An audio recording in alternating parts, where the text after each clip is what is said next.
Fanned out photocopies like a magician. Section 7.2, she read. The HOA may remedy conditions that detract from the uniform appearance or safety of the neighborhood on any lot visible from a common area or adjoining parcel. Visible from a common area, I repeated. Your view line ends at my fence. Water crosses boundaries, she said smoothly. So do our responsibilities. A board member chimed in reading a paragraph about nuisance abatement. Another mentioned stormwater. Someone else mentioned insurance exposure. They had coordinated, rehearsed. The retirees nodded rhythmically like a metronome set to compliance. I took a breath. Show your permits. I said your environmental review. Your proof the stream's non-navigable and non-protected. Show me the county authorization that lets you touch it. Karen paused half a beat. But enough. We are in consultation, she said at last. The room interpreted that as we have authority. I interpreted it as we don't, but we hope to fake it till the gravel arrives. A neighbor raised his hand. Tom Golf Shirt, part-time warrior. My lawn's been soggy for years, he said. If we beautify, will it stop? The man in the neon vest nodded. We'll improve water movement, he promised. Which is the kind of sentence that means nothing and sounds reassuring. Tom looked pleased. Karen's smile returned. I felt the shift, then not fact, but feeling. Most people don't want the right answer. They want relief from uncertainty. Karen was selling certainty, tidiness, safety, sameness, and she'd wrapped it in enough official language to sound like permission. So I did what I could. I told a story. When I was 10, I began a developer, drained a marsh near our town, and called it Progress. The frogs disappeared. The mosquitoes got worse. The basements flooded every spring because there was nowhere for the water to go. They spent 5 times as much money trying to fix what they'd broken as they would have spent leaving it alone. The room quieted. Even the neon vest leaned on his boot. This creek isn't the problem, I said. It's the solution. It moves water where it needs to go. If you bury it, it will find another path through your yards, your foundations, your flower beds. Karen clicked to a slide labeled Community Consensus. We appreciate your perspective, she said, voice tight. But this board is empowered to act. A board member made a motion authorize remediation and beautification of the identified water feature. Second, another said discussion. Karen asked perfunctory. I raised my hand again. If you touch that stream without proper authority, I said calm as a courthouse clock, you'll be liable for every consequence, environmental, structural, financial, and I will hold you to it. Karen didn't blink. Duly noted. She said, all in favor. Hands rose, not all but enough. People who feared mosquitoes. People who feared Karen. People who liked the word uniform because it promised they'd never have to think about anything complicated again. The motion carried. A few in the back shook their heads. One elderly woman pinched the bridge of her nose like she'd seen this movie before. Gavel tap meeting adjourned, Karen declared triumphant. The crowd broke into pockets of chatter. The neon vest shook hands with board members and slipped away with a folded plan tube. I gathered my folder and walked past Karen. She watched me with that gleam, a hunter who's convinced the prey is cornered. Don't take this personally, she said, false gentle. It's just for the good of the community. Karen, I said, the creek is the community. You just can't control it, so you want to kill it. She stepped closer. The HOA always wins. She whispered again as if the words were a spell. I smiled, not because I felt like it, but because I suddenly remembered where that creek went after it left my yard, and what it fed before it reached the retention pond. No one ever thought about until the fountain stopped working. If Karen wanted a war of control, she'd pick the wrong enemy. Water doesn't fight, it waits. 3 mornings later, I woke to the low growl of diesel and the wearied beep-beep of machinery backing into place. I stood at my kitchen window and saw orange cones, a flatbed of river rock, and men in hard hats rolling out geo-exile like a burial shroud. The creek lifted a little breeze as if sighing. I picked up my camera, mired folder, and a thermos of coffee. If they were going to turn my watercourse into a grave, they were going to do it on record. The thing about HOA projects is they usually crawl along at a snail's pace. Committees, budgets, delays, weeks can pass between a vote and a single blade of grass getting trimmed. But when Karen wants something, suddenly the HO operates like a military strike force. That morning I was brushing my teeth when the first rumble reached me. Low, metallic, insistent. My bathroom mirror rattled slightly. I thought maybe someone was mowing too early. Then came the beeping, that rhythmic beep, beep, beep of heavy machinery reversing. My stomach dropped. I didn't even spit. I just ran to the window with toothpaste foaming at the corners of my mouth. And there it was, a bulldozer, yellow and massive, crawling across the street like an armored beast. Behind it, 2 dump trucks, their beds stacked high with gravel that glistened like gray tombstones. Cones were already out marking my property like a crime scene, and at the center of it all, perched proudly with her neon safety vest and oversized clipboard, was Karen. She looked like a general preparing for a victory parade. I stormed outside, still half-dressed, toothpaste on my shirt. The neighbors were gathering on lawns watching. Some cheered, actually cheered like it was a community event. Others just shook their heads. One kid clapped his hands and shouted, "Dig it up, Karen," like she was leading a circus act. "What is this?" I yelled over the machinery. Karen turned, adjusting her sunglasses as if she were about to deliver a presidential address. "Community improvement," she shouted back. "Sanctioned by the board." "This is my property," I said. She flipped through her clipboard with mock authority. Section 7.2, HOA jurisdiction. The vote passed. We're beautifying. Beautifying. That's what she called dumping literal tons of gravel into a living stream. I jumped the fence into my backyard boots, squishing into the damp soil, and ran toward the creek. The bulldozer operator hesitated when he saw me lifting his hand like he wasn't sure if he should proceed. Karen marched up beside the machine, slapped the side with her palm, and shouted, "Keep going! You're authorized." That's when the first cascade of gravel hit the water. It sounded like thunder, sharp grinding final. Pebbles splashed the creek, gurgled in protest, and brown water frothed up like it was gasping for air. My chest tightened. This wasn't just landscaping. It was a burial. I waved my arms. "Stop. You don't have the permits. You don't have the authority. And you damn sure don't have my consent." Karen smirked. "Consent isn't required when it's for the good of the community." I laughed bitterly. "The creek doesn't belong to your community. It belongs to nature. Nature doesn't pay HOA dues." She snapped. That line actually got applause. Real, actual applause from a cluster of neighbors. I wanted to scream. I pulled out my phone, started recording. "This is illegal," I said loudly into the camera. "Documenting the destruction of private property, environmental violation, and trespassing. Every face here is evidence." Karen leaned into my shot with a grin. "Go ahead, post it online. The board stands by me." Behind her, the dump truck tilted its bed, unleashing another avalanche of stone. The creek surface vanished under the crush. The water surged, trying to escape, but it was smothered. Fish flopped helplessly before disappearing under the blanket of gravel. The sound of running water, a sound I'd lived with for years, wassailanced in minutes. It felt like watching someone suffocate. The crowd shifted. Some were clearly uncomfortable now. An older neighbor muttered, "Doesn't seem right," but didn't step forward. That's the power of HOA politics. Fear disguised as compliance. I shouted again to the operator.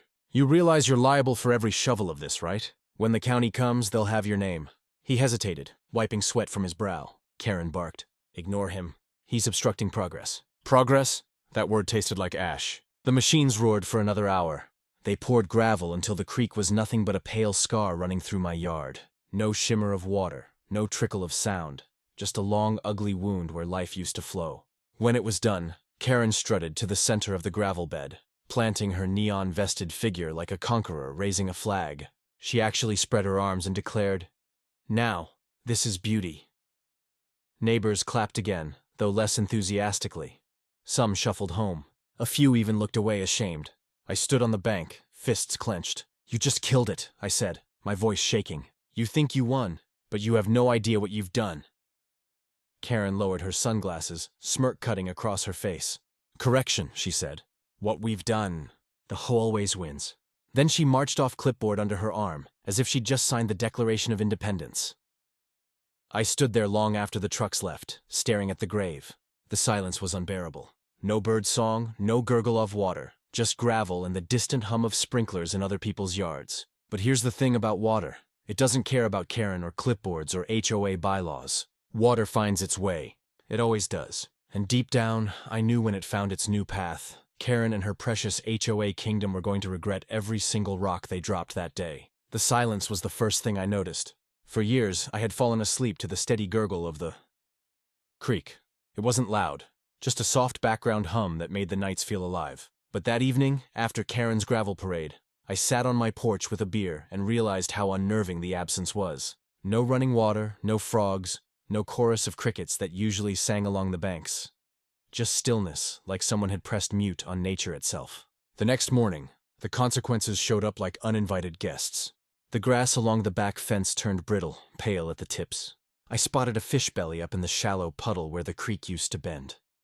Dragonflies buzzed low and confused as if they'd lost their runway.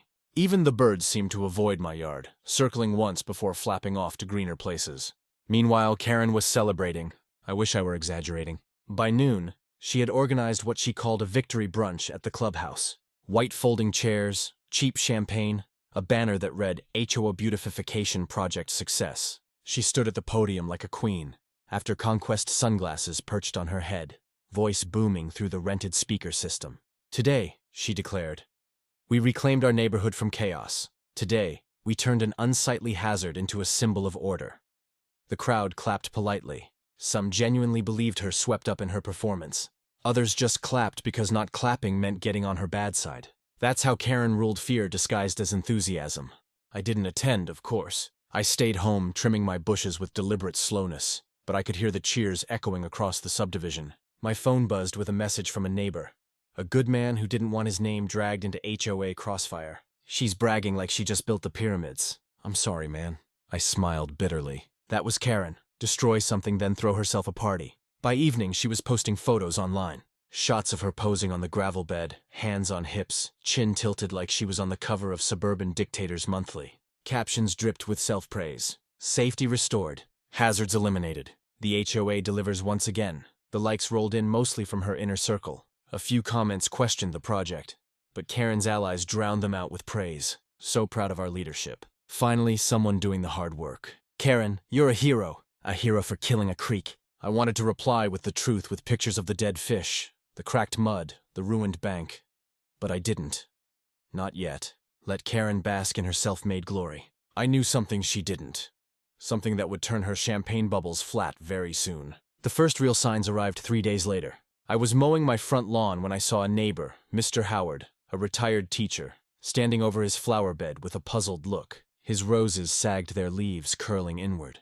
He held the garden hose, but water trickled out in a weak stream. Water pressure's low, he muttered. Never had this problem before. That night, another neighbor complained in the community Facebook group. Anyone else's sprinklers not working properly? My lawn's turning brown? Replies flooded in. Lawns, gardens, fountains, all struggling. And yet Karen was silent. The irony was delicious. My creek wasn't just a trickle of water behind my house. It was the main artery feeding the HOA's irrigation system. Buried under gravel, the flow had been cut off. Without it, the entire neighborhood was drying up. But in those first few days, most folks didn't make the connection. They just cursed the utility company or fiddled with their sprinkler timers. Karen even sent out an email blast: temporary water issues. The board is working on it. Remain calm. Remain calm. Classic Karen say it like she's the captain of a sinking ship. Meanwhile, the damage spread. The ornamental fountain at the entrance sputtered, coughing up bubbles like a dying fish. The prized community garden, Karen's pride and joy, wilted under the September Sunday. By the end of the week, entire stretches of green lawn turned a crispy shade of beige. And still Karen kept smiling.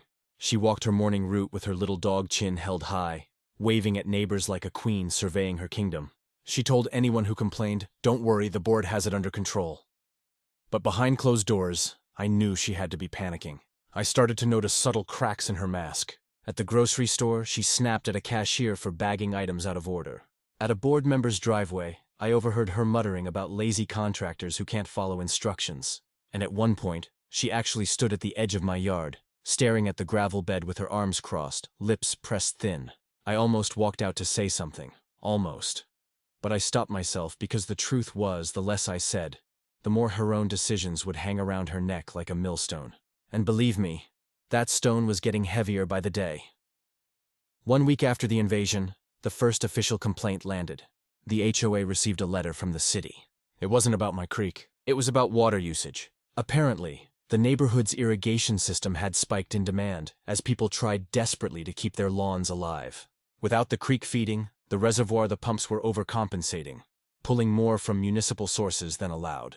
The letter was stern. Failure to resolve this issue may result in fines. I laughed when I read it. A fine for the HOA courtesy of Karen's crusade. I half expected confetti to fall from the ceiling. The timing couldn't have been better either. That same day, Karen hosted another community update meeting. I attended this time sitting quietly near the back with my red folder on my lap. She strutted to the podium, trying to look unshaken, but I could see the sweat glistening on her temples. Our beautification project was a success, she began. However, we're experiencing minor water interruptions. Minor! Someone shouted from the crowd. My whole lawn is dead. Another voice rose. The fountain hasn't worked in a week.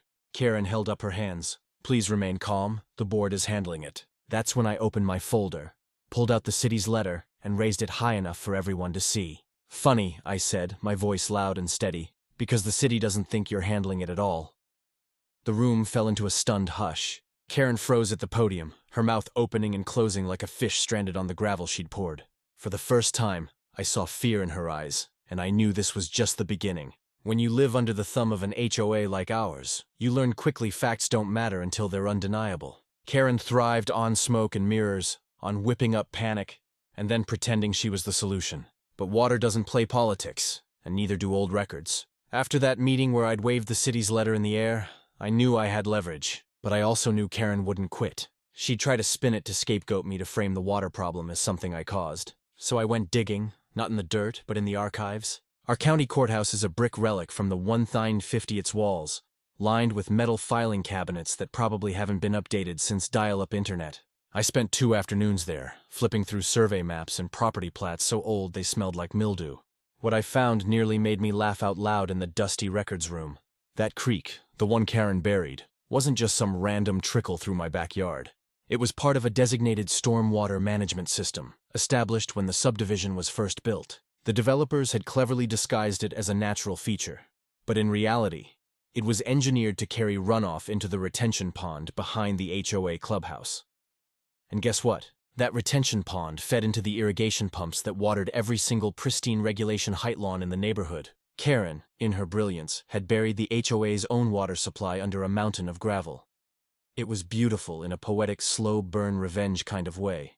I photocopied everything. Maps, permits, engineering notes, stuffed it into my red folder and drove home whistling.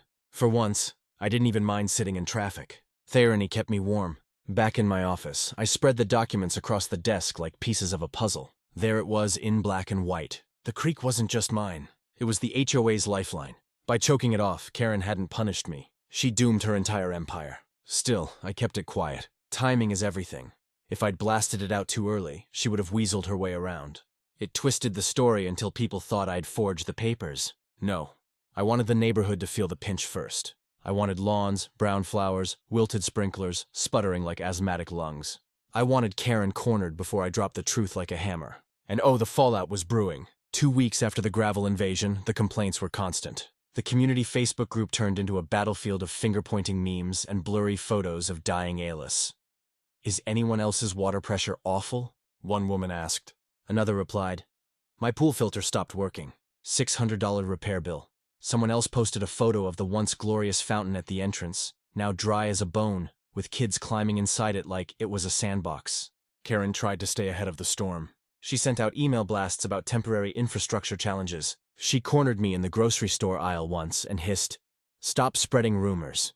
I held up my hands innocently. "I don't need to spread rumors. Your gravel's doing the talking." Her eyes flashed with fury. She dropped a bag of dog treats into her cart and stormed off, muttering something about slander. But the tide was turning.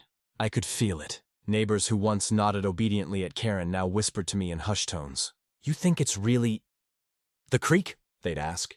I'd shrug, holding back my grin. All I know is things worked fine before they buried it. By the end of the month, the HOA board was holding emergency meetings every 3 days.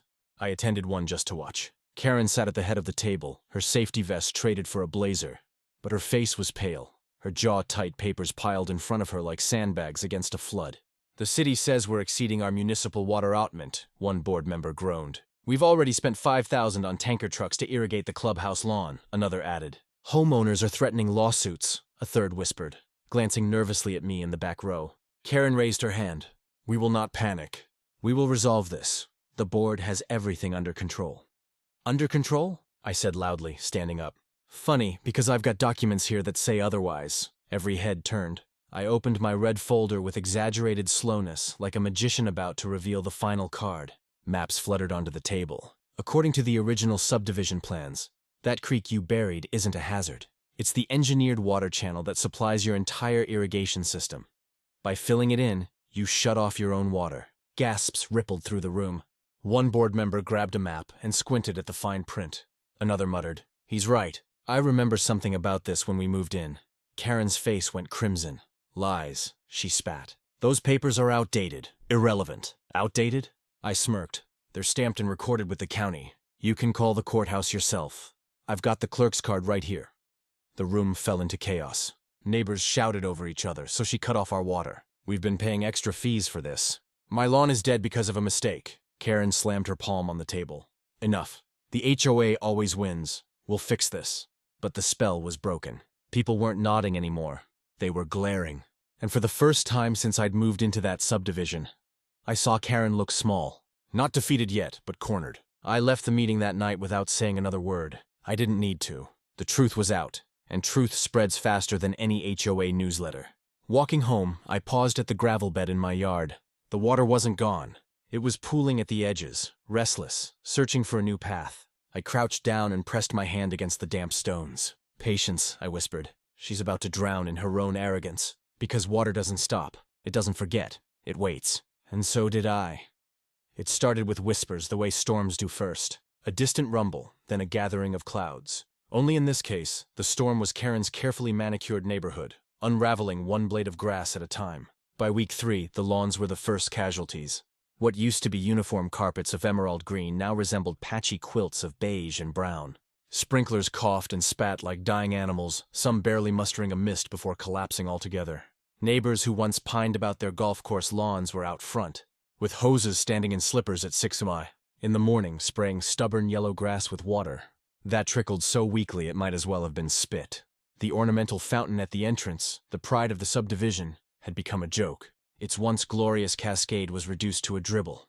A kid stuck a stick into it and shouted it's peeing while his mom snapped at him to be quiet. The HOA had spent thousands on that fountain, and now it looked like a leaky bird bath. Karen tried to stay ahead of appearances. She sent another glossy newsletter with stock photos of lush greenery.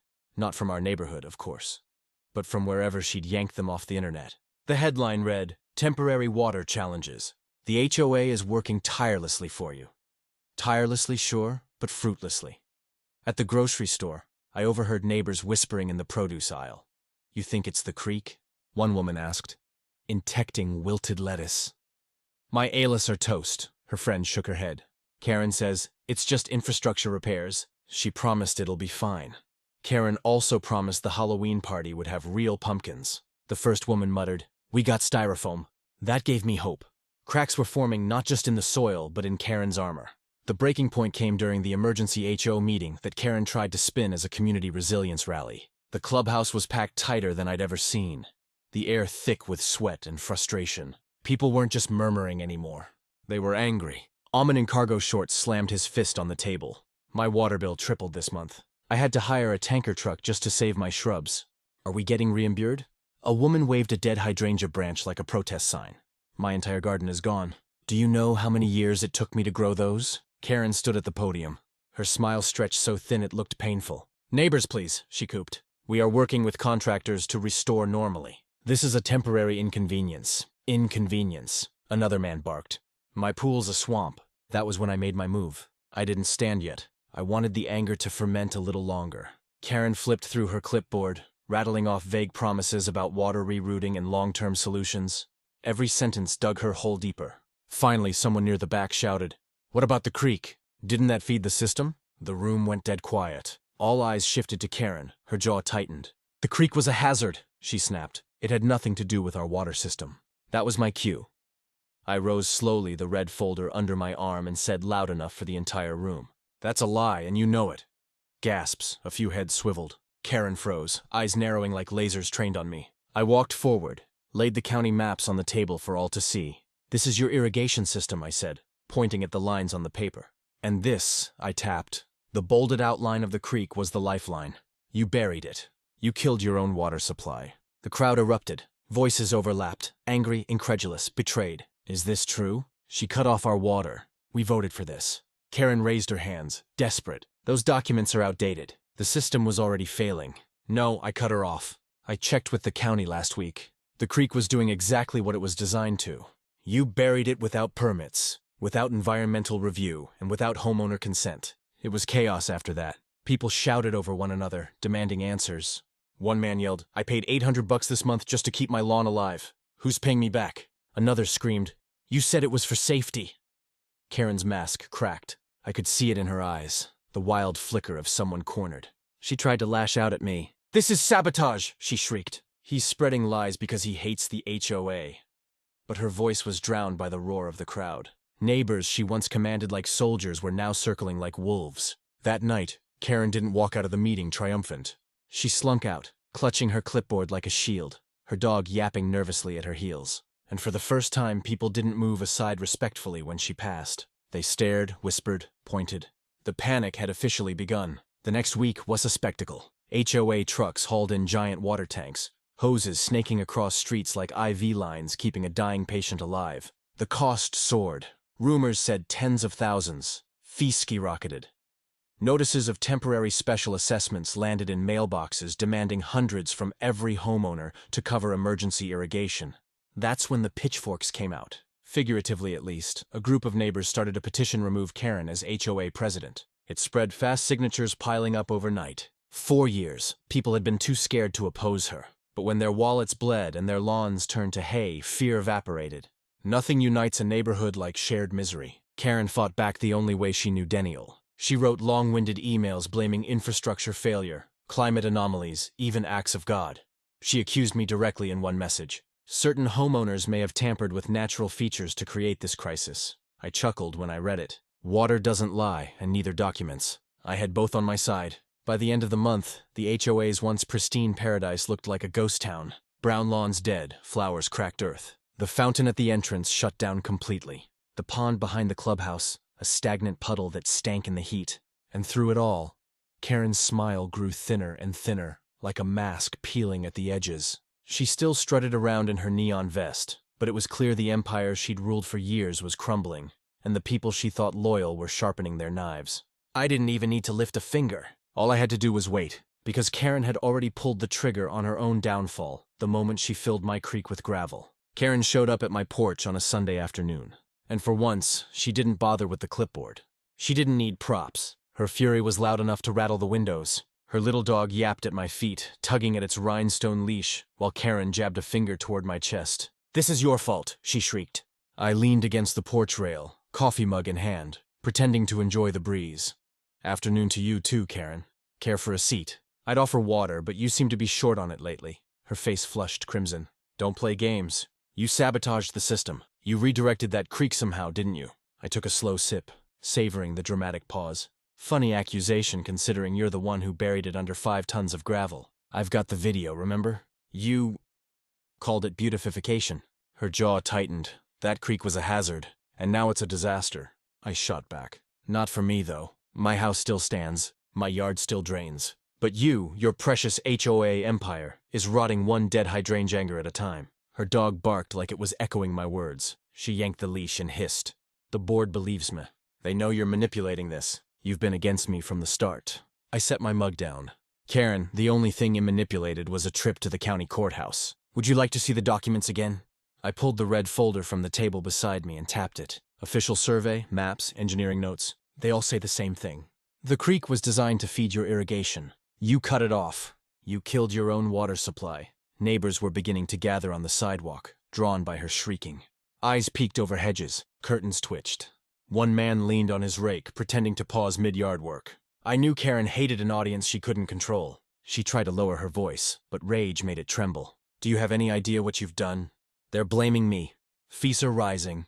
Lawns are dying." "They're not blaming you," I interrupted. "They're realizing the truth. Big difference." Her lips curled. "I'll fix it.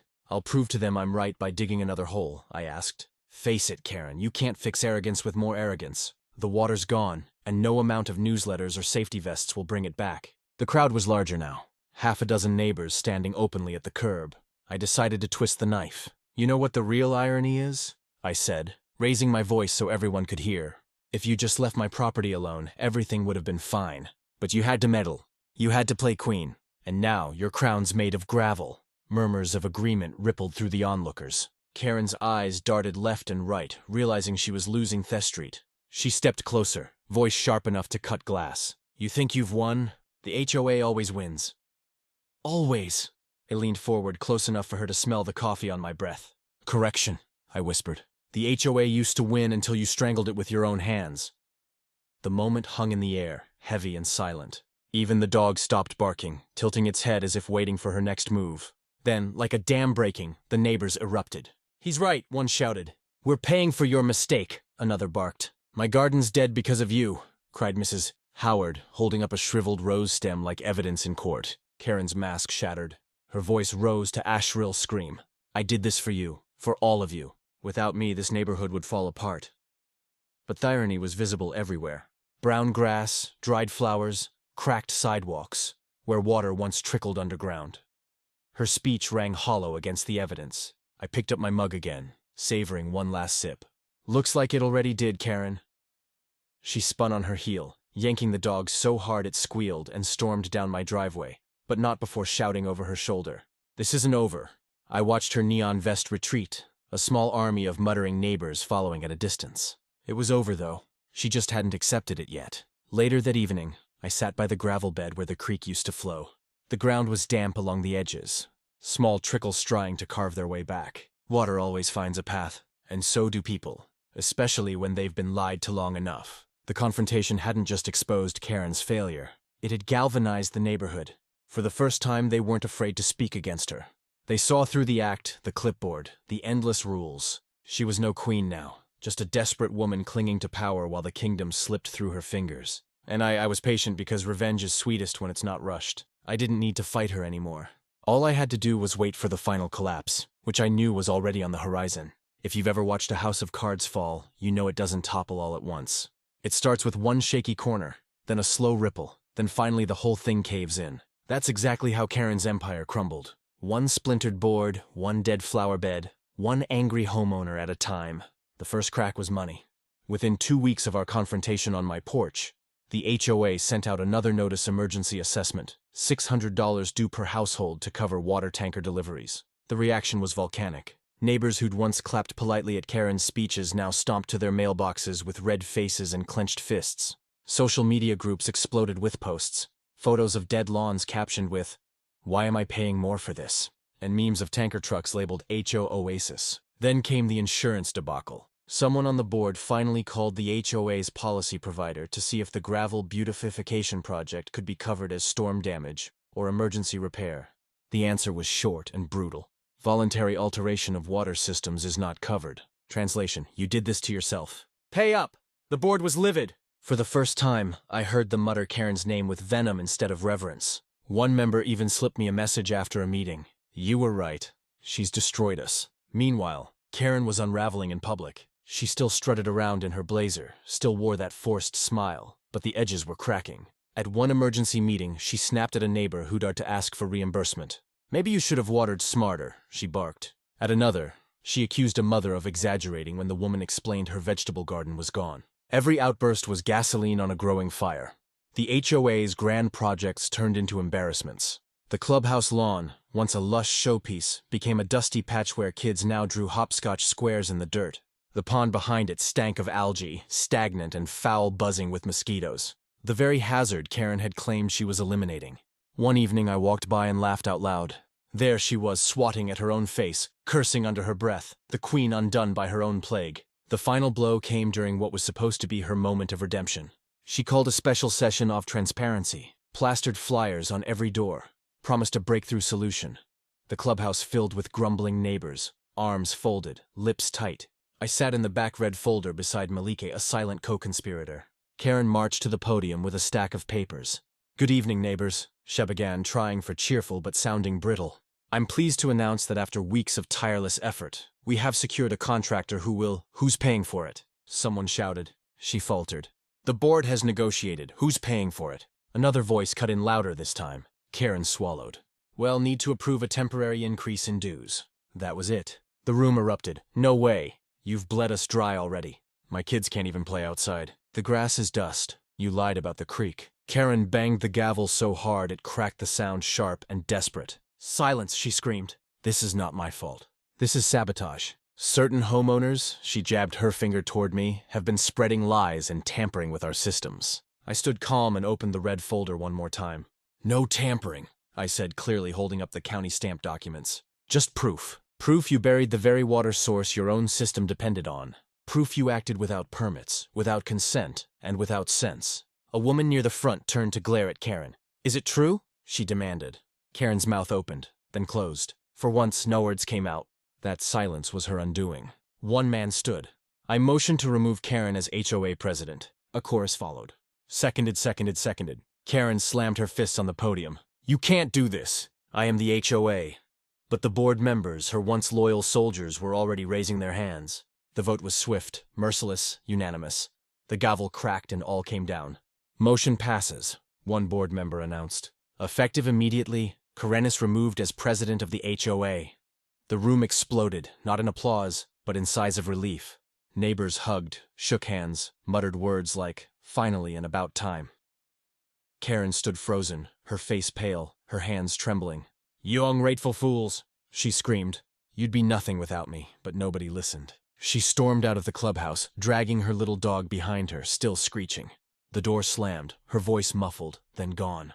That was the last time I saw her in power. Within a week, her house was listed for sale. The lawn was dead, the windows shut tight, and the once mighty queen of the cul-de-sac had been reduced to a footnote in HOA gossip, the woman who buried a creek and drowned her own empire.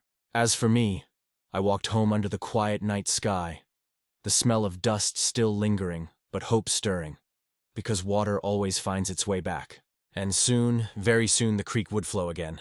The week after Karen was ousted felt strangely quiet. For years, the neighborhood had pulsed with the rhythm of her rule, her newsletters, her inspections, her shrill voice cutting across lawns like a leaf blower at dawn. Suddenly, that noise was gone. All that remained was the crunch of dead grass underfoot and the hollow splash of tanker trucks making their final rounds. But beneath that, silence change was already moving. The new interim HOA board, composed mostly of reluctant volunteers who'd finally had enough, called a meeting to address the water crisis.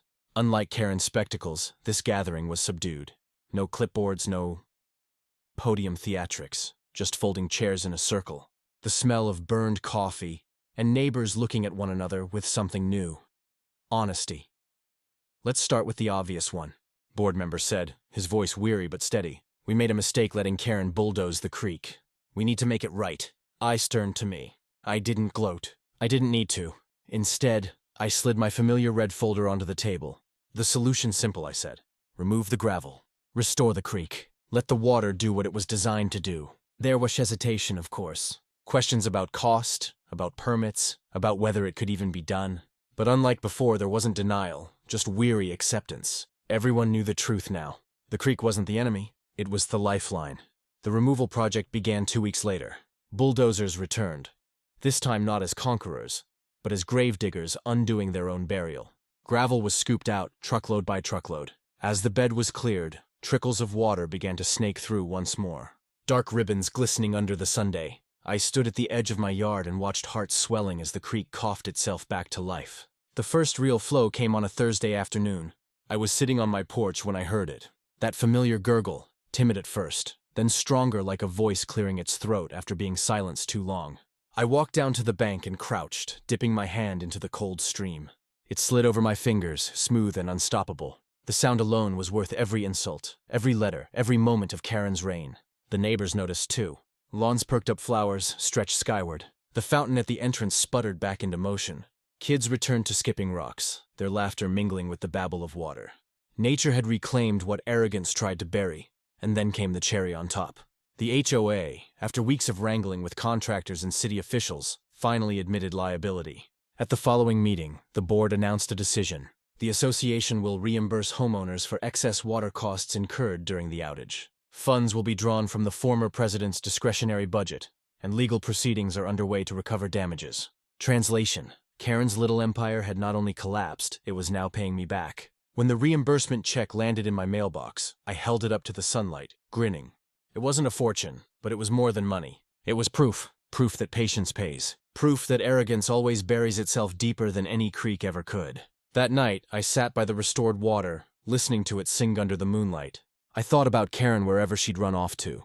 Probably another suburb clipboard in hand, searching for a new kingdom to rule. I almost felt sorry for her. Almost. But then I remembered the look on her face when the board voted her out, and I let the sympathy wash away like gravel in a flood. The truth is, revenge hadn't been something I plotted with blueprints and traps. It had been something I let unfold naturally, like water cutting through stone. Karen's downfall wasn't my victory. It was her own design. I just stepped aside and let her drown in it. And as the creek burbled happily once again, I raised my glass and whispered to patience and to water the ultimate avenger. Because in the end, it wasn't me who beat Karen. It was the very thing she underestimated, the stubborn, unstoppable force of nature itself. If there's one thing this story taught me, it's this: arrogance will always come back to bite you. Karen thought she could control everything. Nature, people, even water itself. She believed rules and clipboards and fear could bend reality to her will.